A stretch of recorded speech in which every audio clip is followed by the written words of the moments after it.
you guys? Welcome back to Lily Reads. In today's video, we have an October wrap up. October was my birthday month, and I was committed to finding as many 5 stars as I could. And was it a fail? Yes. I was not just blown away with all the books that I read in October, but I did get to most of the books I wanted to read in October, so that was good. At least it was good that I was able to do some reading. So we are just going to go through and talk about all the books that I read in October. First things first, we have to discuss Amari and the Knight Brothers. I did a full vlog talking about this entire book series. I posted it, it's the last video that I posted, and these are the books. I read all 3 of them in 1 week, and let's discuss them.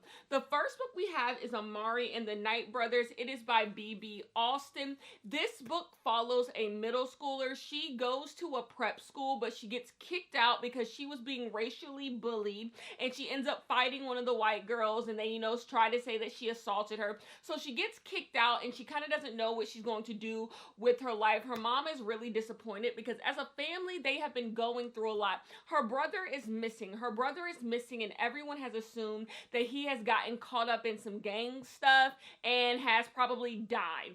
And so they both believe like that's not true. Her brother would never do like any gang activity. Well, one day she gets a box in the mail, and it is a hologram of her brother inviting her into this supernatural world. And this starts Amari on her supernatural journey of being one of the most powerful supernatural people in all of the supernatural world. I love Amari and the Knight Brothers. This was a reread for me. I already read this book before, but I loved it just as much as I loved it the first time. And that always feels so good. When you return to a book and it still brings you the same amount of joy, you're like, yeah, I trust my own taste. I love this book. This book is able to combine fantasy elements, contemporary elements so well, and I think it does this better than most books. Books that usually try to blend contemporary and supernatural, one of them usually like pales in comparison. Not in this book. I just love Amari. I love being in Amari's head. So of course I reread the sequel. We are still with Amari. Amari is still trying to figure out where is her footing in this supernatural world. She has been betrayed by people. She has made friends. She has made enemies. And this picks up on that. We are seeing Amari being tested in ways she hasn't been tested before. I will say, unlike this book feels like a true mystery book. There's a mystery afoot in this novel, and everyone's trying to figure out what it is. I don't think this book is, I wouldn't say as fast-paced, because this book is pretty fast-paced. I just think this book you're focusing on one thing throughout the entire thing, unlike this book. But this book does have a lot of elements going on. I just think one element takes over the entire book, and I actually think this book is the weakest of the trilogy. I would give this book 4 out of 5 stars. I still enjoyed it. I really, really did. But I would give it 4 out of 5 stars. And then the newest book, which just recently came out, is Amari and the Despicable Wonders. In this book, we see the whole supernatural realm at war. There are 2 evil people basically in charge. They are warring against each other, and everybody else has been caught in the middle. And of course, Amari is especially caught in the middle. We are seeing Amari deal with the fact that she has her personal relationships with her family. She has relationship with friends. Amari has been betrayed 50 million times. She doesn't have any magic in this book. There's just a lot going on in Amari's world, and we're starting to see Amari grow up as well. There's this question of, is Amari old enough for the stuff that is being put in front of her? Love this book. I really, really did. It's on par with Amari and the Knight Brothers. So overall, this was a full winner of a series. I like these books so much. I love these books. So let's move on to some things you didn't see. So on Sunday, we have our book club. It's already happened. Well, it's already happened for you guys. It hasn't happened for me yet when I'm filming this. And we are reading Kiss and Spell. This is the sequel to Wishful Thinking, which we read in the book club last year. I went on vacation and I took this book to the beach, and it is so sun damaged. It is water damaged really, really bad. Like, this book has been through a lot. So in this book, we are following a person by the name of Ursula. She is a witch, and she has just been jilted at the altar. Her fiance left her at the altar, and so the wedding of her dreams is not going to be happening. So Ursula is just trying to get her life back on track. She kind of, because she wanted her life to be so perfect, she felt like being a witch wasn't part of her destiny, because a lot of people look down on people who are normal, look down on like magical beings, look down on people who are witches and all types of stuff. So she kind of like, you know, pushed that part of herself to the side in order to be the right person for her fiance. Well, now that she doesn't have the fiance anymore, she's like, you know what, I'm going to lean back into being a witch, but what I'm not going to lean into is fairy tales. My happily ever after, my dream man is just not out there, and I just need to focus on myself. Well, one day she runs into a fairy. This guy is a fairy, and he is going on a blind date, and he thinks that Ursula is his blind date. And Ursula's like, no, I'm not your blind date, but here's your blind date is over there. Well, things happen. The blind date doesn't go well for the fairy, and they end up meeting back up with each other because they seem to be drawn to one another. And the fairy lets Ursula know that he has a curse put on him. He has a curse put on him that cannot be broken until he gets like a true love's kiss. He gets a kiss that will change his life. And so Ursula decides she is going to help him. She is going to help him be able to, you know, break this curse and find him the perfect girl who, you know, will help him with this curse. And so that is our two couples kind of coming together and falling in love with each other. I haven't been able to talk through this book with the book club to really get all of my thoughts out there about this book. I love being in this world. Just like in the first book, I really enjoy being in this magical world with all these magical supernatural beings. And it's with black people. Like, everyone in this book is black, and there's witches, and there's fairies, and there's mermaids, and all of this type of stuff. But I am a firm believer when it comes to romance books that are part of like duologies, trilogies. I think the book should do a good job at letting you know what happened in the last book, especially if what happened in the last book, it like really, really matters to what happens in this book. And I don't think this book does a good job of that. So therefore, when you're reading this book, a lot of the like emotional stakes or some of the stuff Ursula is talking about doesn't really hit the way it's supposed to hit. And also, this book is kind of like a Gilmore Girls town where like there's all types of like festivals and stuff like that. And we rarely get to see them. We hear about them, but we rarely get to see them. A lot of this book is like these characters in their head, but there's not a lot of action. So I am going to go ahead and give this book 3 out of 5 stars. But it was so Halloween, and it was just such a good reading experience for, you know, being in the Halloween spirit. The next book we have is Piglet. In this book, we're following a woman named Piglet. Her and her husband have just moved into their dream home. Well, no, her and her fiance have just moved into their dream home, and they are going to be getting married very, very soon. But before they get married, the husband lets her know a secret. He has betrayed her in some way, and this is making Piglet spiral. This has Piglet thinking about her past and everything that happened in her childhood, and thinking about her future and seeing, does she still want the future with this man, knowing that this man has betrayed her? And what about her childhood plays into the decisions she's making in her adulthood? That is just the surface level of what this book is about. The themes of this book is about how we starve ourselves and how we put limits on ourselves, how we overindulge. Why do we do the things that we do? Why are we so invested in the pillars that we are invested in? And when those things start to crumble, what will be left after that, you know? This book is a book that should have been shorter. And I rarely say that because I believe in taking the thing that you got and criticizing it and seeing like, okay, this is what you got. How do you feel about that? But this book would have been so much sharper with less pages, because as you continue to read this book, you get like 3 great scenes and then everything else is not good.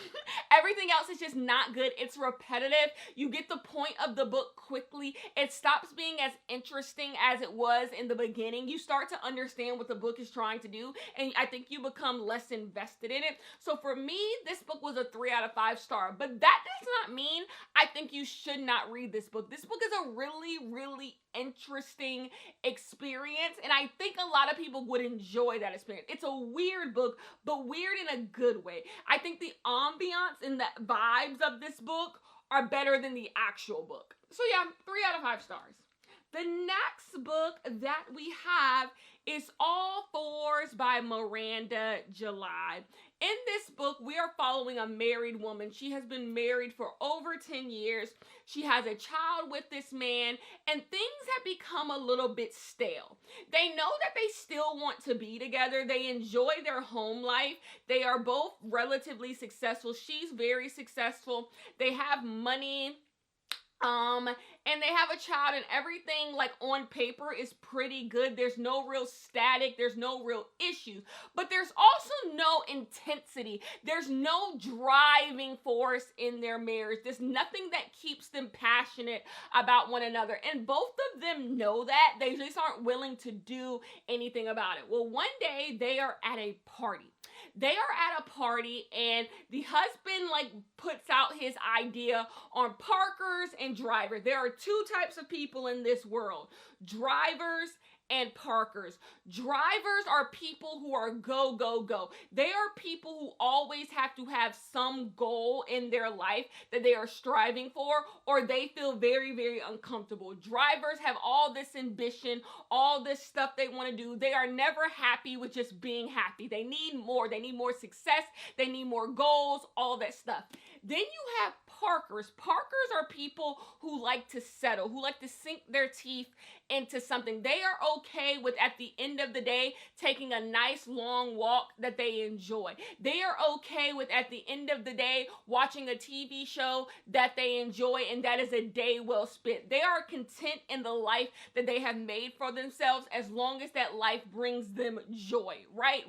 So our main character is like, I need to be a driver. I need to start being a driver. When did I become so complacent? When did that happen to me? So she literally decides that she is going to drive from California to New York. She already has to go to New York. She was going to fly, but she's like, why not just drive? So she's going to do a whole cross-country drive. Well, baby, why only 2 days into the drive did she decide to give up? She decided she's going to give up and she's not actually going to do this drive. And by giving up, she ends up starting this affair with this man in this small town. And then our book begins. That I don't know what else to say after. Then the book begins. This book is really, really good. This book is erotic. This book is strange. This book has interesting themes. This book makes you question so many things about life. I said this in the video where I read this. I think these 2 books could 100% be in conversation with each other. Another thing I said in the video is that the main character in this book is a true anti-hero. Sometimes when people say that they like unlikable characters, they just mean they like villains. They just mean that they just like villains. They like people who are just villainous. But I think a true anti-hero, a true unlikable character who you're supposed to like, is this character. She's not necessarily trying to do anything bad to anyone. She almost damn near has the best of intentions, but it's just like she's out of her mind. She's out of her mind. She's doing everything wrong, but you're still rooting for her. You're still rooting for her the whole time, but you're not rooting for her because she's evil and sometimes evil people are fun. No, you're rooting for her because she's just trying to figure out life in the same way we're all trying to figure out life. I gave this book 4 out of 5 stars. I cannot wait one day in the future to return to this book. This is one of those books I think the older that you get, the better that this book becomes, because I also said in the video that is a book for adults. Like, I love books that are for grown people. Anyways, let's move on to Dolly Alderton's Good Material. In this book, we are following a 35-year-old man who just got dumped by his longtime girlfriend. He is a stand-up comedian, and he is trying to figure out what is going to be the next stage of his life. All of his friends are married. They have children. He thought the woman that he was with was going to be the woman he was going to marry and have children with, but now he is homeless. He has a career that hasn't taken off yet, and he's trying to figure out what is next and also what went wrong. He has no clue why his girlfriend broke up with him, and he's trying to figure out, why did I get dumped? What's going to happen in my life? This book is good for someone. This book is somebody's taste, but there's a few reasons why this is not my taste. Number one, British people. I don't find British humor all that funny. So therefore, when you give me a book that takes place in London, and then, like, it's supposed to be funny, and then it's British people, I'm not going to find it funny. I'm not going to find it funny, especially if it's a man. I'm supposed to find a British 35-year-old cis heterosexual male funny? Do you really think that's going to happen? Do you really think that's going to happen? And it didn't happen. I didn't find anything that he was saying funny. So therefore, a big part of this book, the selling point of this book was not, it wasn't going to do anything for me. I found the main character of this book to be severely uninteresting because it's one thing for him not to be funny. But there's also moments in this book that I suppose are supposed to be like interesting, have like interesting themes, make you like think about life, supposed to be deep and all this stuff, and I didn't find it all that deep. It felt like, I think you want me to think this is deep, but like you're not saying anything all that out there that like anybody else couldn't have said. So I didn't gravitate towards the main character. I didn't gravitate towards his narrative voice. And then overall, I kind of found the book to be a little bit boring. Like it's one of those books where like you're just following a main character throughout his life. And that's why the book needs to be funny, and you need to get these moments that feel deep and introspective, because that's what you're doing it for. You're doing it just so you can learn about life through this character. And I didn't get any of that. So like, it was the British, it was the white male thing. It was just if he was gay, I would have been down for it, but I just didn't think he had that interesting of a voice. I was just like, that's cute for somebody. It ain't me. The next book we have that was cute for me is by Rebecca McKay. I have some questions for you. So in this book, we are following a professor who has been asked to come back to her boarding school that she went to when she was in high school in order to teach a class. She is a film professor, and they want her to teach a class. Well. She decides to do it, but her intentions for doing it is not very pure. The reason why she decides to do this class is because she kind of wants to force one of the children to look into a murder that happened to her roommate when she was at this said boarding school. So when she was at this boarding school, her roommate was murdered in the pool, and they accused this black man who was a fitness trainer of doing it, a fitness trainer at the school. They accused him of doing it, but she never really thought that made sense. And the further she gets away from all of this, she really doesn't think it makes sense. So she's decided to get like a neutral party involved to look into this to see if they see the holes that she sees. But at the same time, this book is told in an interesting way, because our main character is clearly writing a letter to someone saying, I have some questions for you. You need to answer some questions about what happened that night. So we're trying to solve a murder. We have everything going on in this woman's personal life, and then her teaching this class and what happened back in the day when she was in boarding school. You have a lot of things going on. Like I said, very interesting narrative structure, and it all worked. And it all simply worked. You guys know I love true crime fiction. I love true crime fiction. I love it. And that's what this is. I gave this book 5 out of 5 stars. The next book we have is Real Life by Brandon Taylor. So in this book, we are following a scientist, I believe he was. He is a scientist at this school in the Midwest, and he's pretty much like the only black person in his department. and he has all of these friends, but these friends constantly say racist things to him, and they're unkind to him, and everyone kind of belittles him and doesn't think he belongs in this program, and they show it rather than say it, and he is just trying to find his footing. He is just trying to find, where does he fit in this new world? Where does he fit at this university? He is also in kind of a relationship with one of these guys who is a part of his friend group, and that is what this book pretty much is about. So we go, like, we hear this guy, we're following this guy. He tells us stories about, like, things that have happened in his past. He tells us stories about things that are happening in his current moments. We're getting conversation with his friends. That's what this book is about. This book on page 203 has one of my favorite quotes of the year. I absolutely love it. It's kind of long, so if you decide to read it, it's over here, so I'm not going to read it. Because of the quote on page 203, I am giving this book 3 stars, but I gotta be honest with you. For this book to be a Booker Prize shortlist for 2020, I did not like this book, and there's one way for me to explain this. I think for the past, like, 8 years, when it comes to Black literary fiction, we have been riddled with books like this. A Black person in academia, a Black person in a professional setting, upwardly mobile Black person dealing with the racism around them, that they kind of put themselves in a position to be accosted by. This guy is not the only Black person at this school.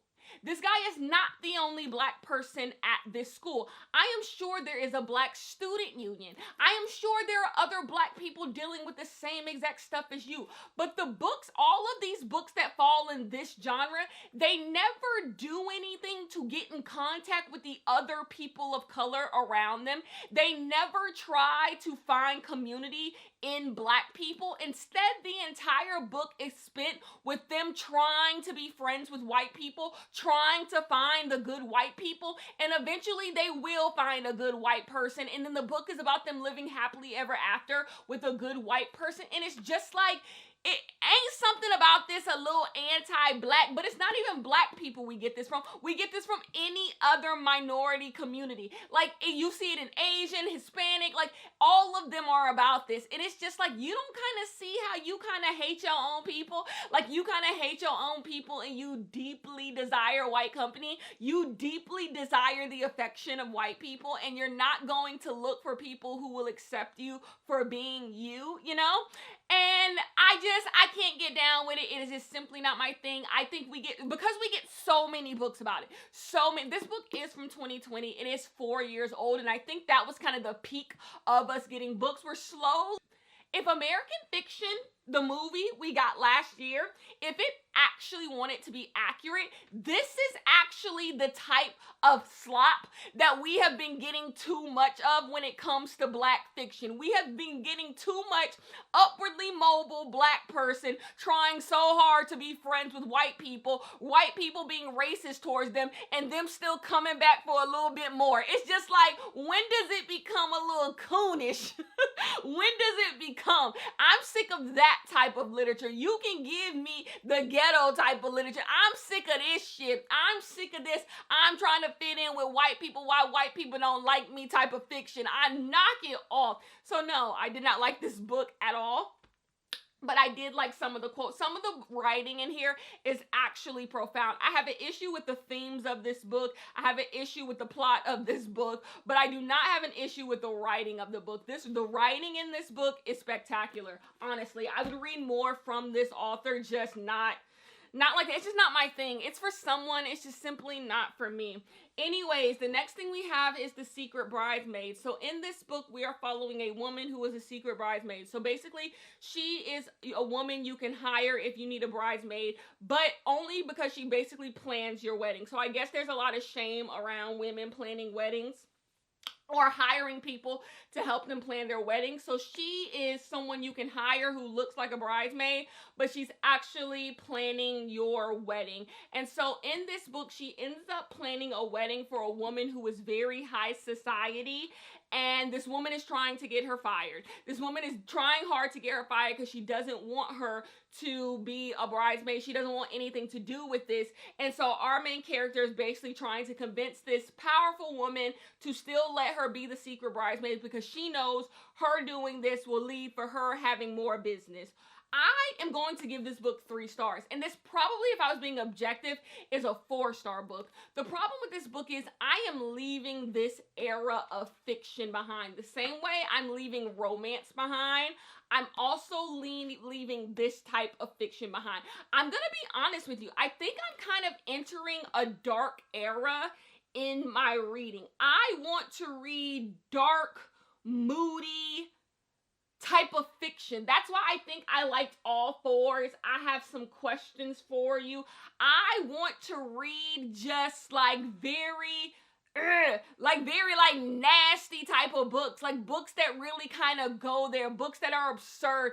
And so like romance and chick lit, like I just think I had a time with that, but like as I'm getting older, I'm just moving away from that. Not even as I'm getting older. I think it's just like your reading taste just come and they go. They come and they go. And I'm just not in this vibe because I've actually read a lot of books like this, and all of the books that I have DNF'd this year fall under this category, and many books I thought I was going to like this year I didn't like, and they fall under this category. I just think I'm out of this thing, but I still gave it 3 stars. It was really, really enjoyable. If I took this to the beach, I would have really liked it. It's a beach read. Let's move on to some young adult. Next book we have is You Bet Your Heart by Danielle Parker. In this book, we are following 2 biracial kids. They are both valedictorian, but that is a problem because when you become valedictorian at this school, I think you get like $30,000 or something, and so they both can't be valedictorian. So they have decided they are going to make a bet. There are 3 classes that they are in the same, and so there are 3 projects that they all have to turn in. Whoever gets the highest grade on 2 of them is the person who gets to be valedictorian. But of course, because they're young, you know, they start a little romance. There's a little romance involved in all of this. And yeah, I usually love young adult like this. This has all the makings of a perfect Kenya young adult. But it was just, the writing was a little weird in this book. I'm gonna be really, really honest. Like, a character would say something that wasn't that serious, but then everyone would treat it like a character said something that was just outlandish. And I'm just like, did what they said warrant that response? So something's weird about the writing. And then, okay, so when you read a young adult book, there's always a moment where like a character does something absolutely insane. The main character does something like that's absolutely goddamn insane. And like everyone has to come back and forgive the main character. I don't think the main character in this book should have gotten forgiven. Like they turned into a horrible person. So anyway, I give this book 3 out of 5 stars. It was not the best of a genre I really, really enjoy. The next book we have is the Luis Ortega Survival Club. In this book, we start off following a high school girl who has just lost her virginity. But the thing is, something about her losing her virginity wasn't right. She doesn't really have the words to explain why something wasn't right about her losing her virginity, but it wasn't. Well, one day she starts receiving messages, and someone says, "I know what happened to you. It has happened to many of us. Come talk." She doesn't really want to get involved in this. She thinks she's being set up because everybody has found out she has had sex with this guy at a party. Somehow news has spread throughout the whole school she has had sex, and she has guys coming up to her and like being like, "Hey, you want to have sex with me now? Like, ooh, we heard you was loose. We heard you was a slut. We heard you was a hoe." Like that. And so she just has had enough of it. But eventually she does end up getting in contact with this person, and they start the Luis Ortega Survival Club because Luis Ortega has been sexually assaulting many women at this school, and our main character is just his latest victim. And this is about them coming together and taking his ass down. The beginning of this book is really, really strong. I think the end of this book, like I feel like we got sold a premise and it didn't fully come together. It's still a really good book. and really good as a stretch. I gave it a 3.5, but I do think a younger audience, someone who was younger, would really, really like this book because everything is pretty well done. I do think towards the end, it just becomes a little sloppy. It comes a little sloppy, a little thrown together. And so that's what I give that. 2 more books and y'all can go. The next book we have is It's Elementary. In this book, we are following a single mother who sends her child to a pretty prestigious school. It's a public school, but it's pretty prestigious. And basically, they have gotten a new principal.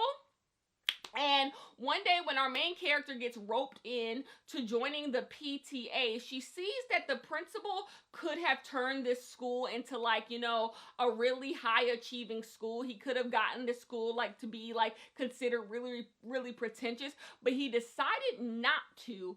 And so the main lady of the PTA takes that really, really hard. And our main character overhears her talking shit about the principal in the bathroom. Well, one day when our main character is taking her dog for a walk, she sees the lady in the PTA holding trash bags coming out of the school. And she's like, that's weird. And the next day, the principal is missing. The principal is missing, and they're trying to figure out what the hell happened to the principal. So this is a cozy mystery. It is a mystery book. And you want to know what? For this being Elise Bryant first time stepping into #1 adult novels and then mystery adult novels, this book was perfectly enjoyable. This is what I want from this type of this genre. No, I don't expect a 5-star read, but like this, I would put this book in Vera Wong. Like, I enjoyed Vera Wong more, but like it showed me I can enjoy the cozy mystery genre if it's done to my taste. And I believe this book really, really was. I enjoyed getting into the world of our main character and hearing what she was dealing with being a single mother. It had everything going for it. It was a regular story with a mystery put on top of it. I gave this book 4 out of 5 stars. The last book is a disappointment. You could not tell me I wasn't going to give this book 5 stars at the beginning of the month. The Fall of Whit Rivera by Crystal Maldonado. In this book, we are following a main character named Whit Rivera. She has just been dumped by her boyfriend. Her and her boyfriend decided they were going to have a long-distance relationship after he moves away, but quickly he stops communicating with her effectively, and then eventually he just breaks up with her. Whit Rivera is in charge of the committee to put on like some type of fall festival. And there's this guy who I believe she used to be friends with. They're kind of like enemies. They used to be friends or whatever. He helps her do that. And this is about them, you know, having to do that together. She's also dealing with PCOS. Her body is changing. She's not comfortable in her body. This is something that we've gotten from this author a lot. From this entire like type of book, it's always about a character who is dealing with body image issues, which I actually really appreciate. And, yeah, this is about them falling in love. This book is one big nothing burger. I'm sorry, this is the most forgettable book that I've read this entire, maybe year. It is a nothing burger. I give it 2 out of 5 stars. It's just not really compelling. It's not really interesting. Whit Rivera is not really something you remember. It just, I don't know. This book just bored me to tears. I don't even have anything more to say about it. It's not bad. It's not bad. It's just, like, completely boring. And especially because when it comes to that author, I have had so many books that I've enjoyed from that author, and the books are always like so vibrant, and this one just wasn't. Anyways, that is finally the end of this wrap up. Thank you guys for hanging out with me today and for hanging out with me all last month, and I will see you guys in November. Peace.